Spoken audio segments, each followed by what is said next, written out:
In the 1890s, Charles Booth's maps of the rich and poor areas of Victorian London showed the glaring inequalities of the age.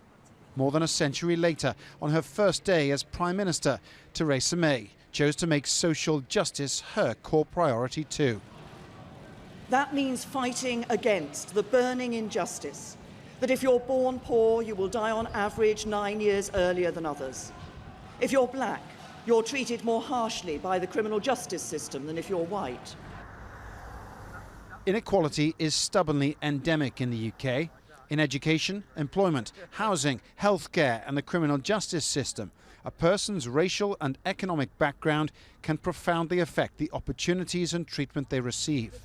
It's not overt racism in that people are saying, I don't want a black person working for me, but it's more the subtle things around, okay, will this person have the right communication skills? 76% of white people are in employment, compared to 64% employment in ethnic minorities.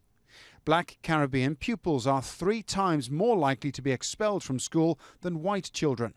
And ethnic minority households are almost twice as likely to live in relative poverty. Theresa May's racial disparities audit had been due to report its conclusions in July, but then in June came a tragedy which turned widespread concern about equality into national outrage.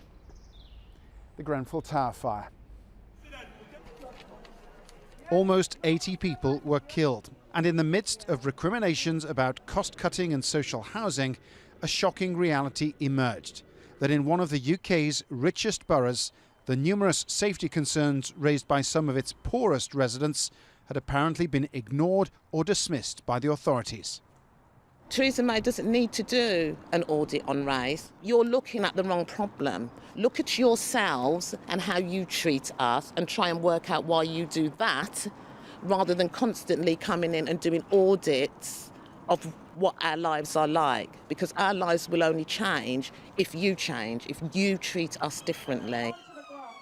Better data should mean better transparency and accountability and reform. But Charles Booth probably also thought that a century ago. Paul Brennan, Al Jazeera, London.